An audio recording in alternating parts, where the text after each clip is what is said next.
C'est le journal du télétravail. Au journal du télétravail, on aime bien comprendre les nouvelles tendances et échanger avec des spécialistes. Nous avons déjà eu l'occasion d'aborder le sujet Smart Office, mais nous allons aujourd'hui aller plus loin avec notre invité pour comprendre en quoi un bureau intelligent, donc en clair connecté, est efficace pour le bien-être des salariés et également pour booster la productivité d'une société.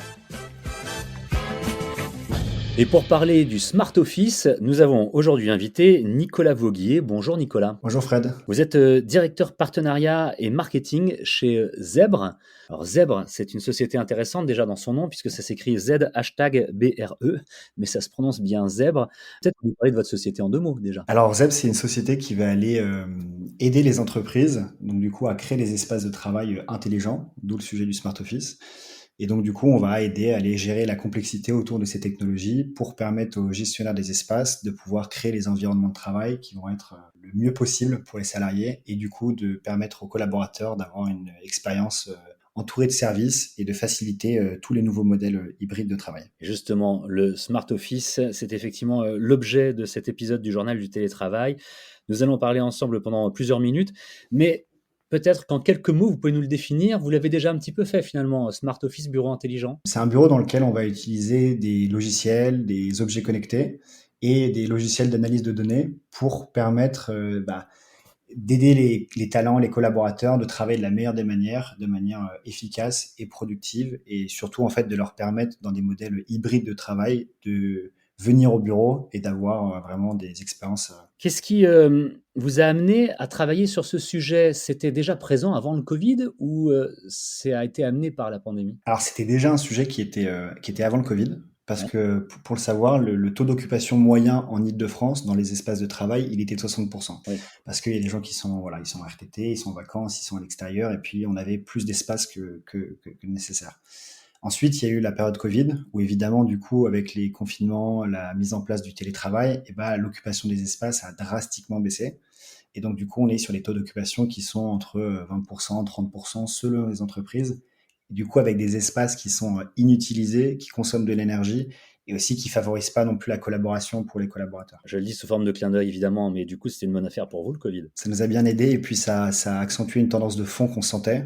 Mais oui, non, clairement, ça a été. Au moins, écoutez, ça a servi à ça pour nous. Quelque chose que je trouve très intéressant dans votre communication et puis celle aussi de vos concurrents, parce que vous n'êtes pas les seuls sur le secteur, sur l'aménagement de bureaux justement et sur ce système de Smart Office, Nicolas Vauguier. Ce qui revient régulièrement et ce que vous-même vous mettez en avant, c'est que le bureau devient une expérience à forte valeur ajoutée. Déjà, je trouve ça intéressant de parler d'expérience lorsqu'on parle d'environnement de travail, mais en quoi est-ce qu'il y a une valeur ajoutée parce qu'on va organiser des bureaux de telle ou de telle manière? Alors, c'est exactement ça. Alors, nous, on parle d'expérience à forte valeur ajoutée, on parle d'espace de travail serviciel et de modèles d'entreprise qui vont beaucoup plus se rapprocher de l'hospitalité, plus que d'un simple bureau dans lequel on va travailler. Alors, une expérience à forte valeur ajoutée pour nous, ça va être de permettre aux collaborateurs de pouvoir utiliser les ressources dans l'entreprise d'une manière extrêmement fluide. C'est-à-dire que lorsque je vais arriver dans un espace de travail, bon, si déjà la moitié de la semaine je suis au télétravail, lorsque je viens, je dois avoir accès aux ressources directement. Je dois pouvoir avoir accès à la réservation d'un bureau. Je dois pouvoir avoir simplement accès à un casier, à une salle de réunion. Ne pas perdre du temps parce que voilà, pas trouver une salle de réunion, de se retrouver dans un open space où au final tout le monde est déjà assis. Et donc du coup, l'enjeu n'est pas simplement que les ressources soient bien à disposition des salariés, mais ça va être ensuite de pouvoir personnaliser l'expérience. Donc du coup, de pouvoir avoir mon nom qui va s'afficher de manière dynamique sur un casier, de pouvoir avoir maintenant qu'avec le Flex Office, j'ai pu forcément avoir mon bureau avec mes photos, avec vraiment mon espace personnel. Et ben maintenant, on va pouvoir afficher le nom du collaborateur sur une étiquette à encre électronique sur le bureau. De la même manière, si demain je vais aller au parking de l'entreprise, et ben je vais savoir quelles vont être les places disponibles, ou lorsque je vais aller dans la cafétéria d'entreprise, et ben je vais voir des pics d'affluence et du coup je vais peut-être plus aller vers à telle heure de la journée dans l'espace de restauration.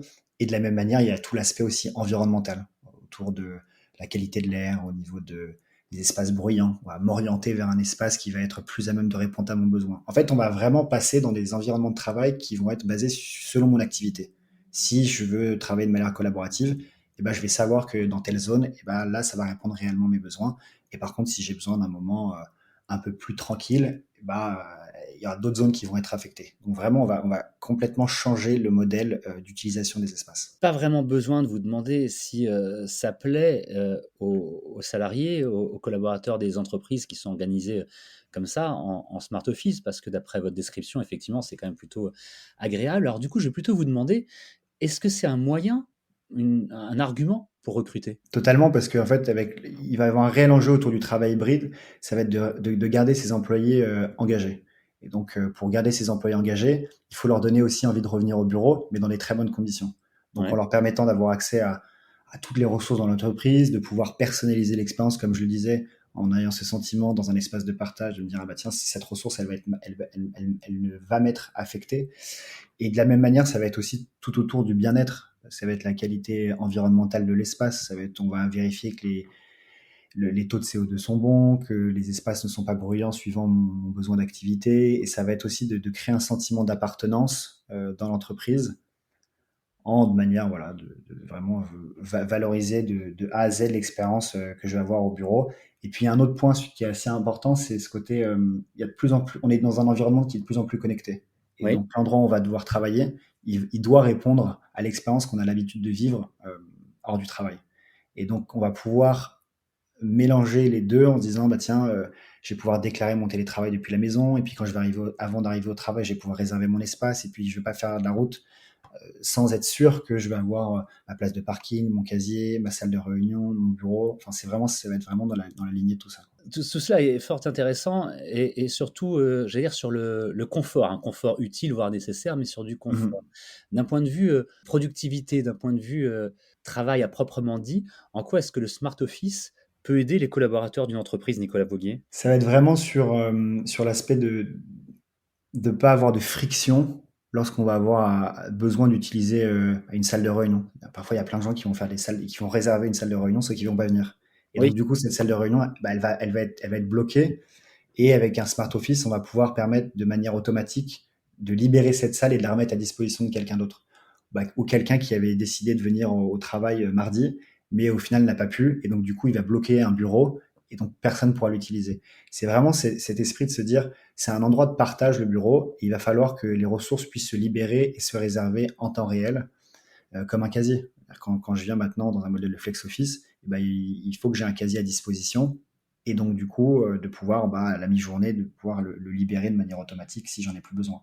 C'est vraiment de pouvoir travailler et mettre les ressources en collaboration avec tout le monde. Alors vous nous l'avez expliqué, hein, tout cela est de plus en plus connecté à tout point de vue. On a parlé des casiers, on a parlé des salles de réunion, même du nom qui s'affiche sur le bureau, le meuble même, ou la pièce. On parle aussi beaucoup de données personnelles, de sécurisation des données personnelles à l'heure actuelle. Est-ce que ce système de smart office ultra connecté permet de protéger les données personnelles des utilisateurs, donc des collaborateurs? Alors, totalement. Donc, évidemment, l'ensemble des données sont toujours soumises à des lois RGPD, auxquelles les entreprises sont elles-mêmes soumises.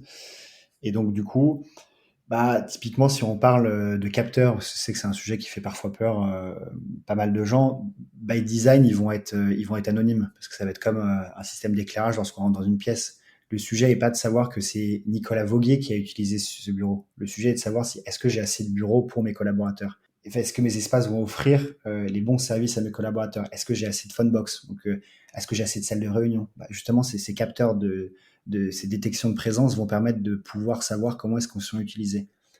Et le sujet n'est pas de traquer. Alors évidemment, il va falloir faire beaucoup de communication auprès des collaborateurs pour leur expliquer la démarche qui est faite. Mais, euh, mais voilà, ça va vraiment être, le but est de créer une interaction entre tout le mobilier et les collaborateurs. Et le sujet n'est pas de savoir si Paul, Pierre ou Jacques sont restés de telle heure à telle heure, parce qu'en plus de ça, beaucoup de sociétés vont se considérer comme des tiers de confiance sur lesquels on va aller anonymiser des données et dans lesquels on va pas mettre certaines données à disposition de l'entreprise et on va contractuellement s'engager sur la suppression de ces données. Dernière question peut-être pour cet épisode du Journal du télétravail. Nous discutons avec vous depuis quelques minutes, Nicolas Vauguier. Je rappelle que vous êtes le directeur partenariat et marketing de Zèbre.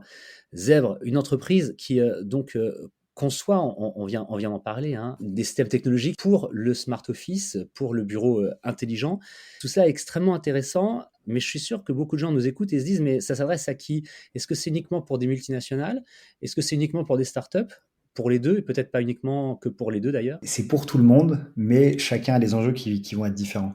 Toutes les entreprises ont ce challenge-là en ce moment, sauf que chacune, suivant la taille de l'entreprise, on va être sur des problématiques qui ne sont pas les mêmes. Et dans l'entreprise, les personnes qui vont être sur ces sujets-là de manière opérationnelle vont être les directeurs de l'environnement de travail, ils vont être les directeurs immobiliers, et toujours en corrélation avec les besoins des ressources humaines. On peut peut-être donner un exemple pour vraiment terminer cette fois-ci sur, je sais que beaucoup de startups font appel à des services comme les vôtres, sur une startup qui est en train de prendre une dimension un peu plus importante. Il y en a beaucoup en France d'ailleurs, on en est assez fiers. Qu'est-ce que vous leur apportez dans ces cas-là? Et ben déjà, on leur permet d'aller accompagner leur croissance.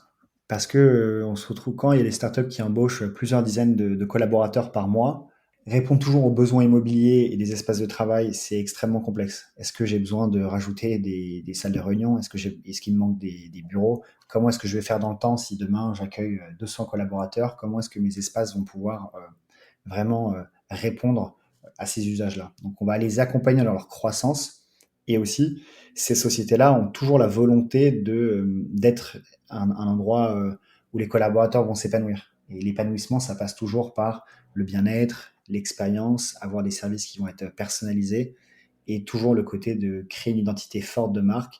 Et je dis toujours, on passe énormément de temps dans les espaces de travail, donc c'est clé de pouvoir avoir une expérience la plus efficace avec le plus haut niveau de bien-être possible. Des espaces de travail qui sont effectivement de plus en plus des espaces de vie, et on le voit et on l'a vu et entendu une nouvelle fois grâce à cet entretien que vous nous avez accordé. Merci beaucoup Nicolas Vauguier. Je rappelle que vous êtes directeur partenariat et marketing de Zèbre. Zèbre, ça s'écrit avec un hashtag Z, hashtag DRE.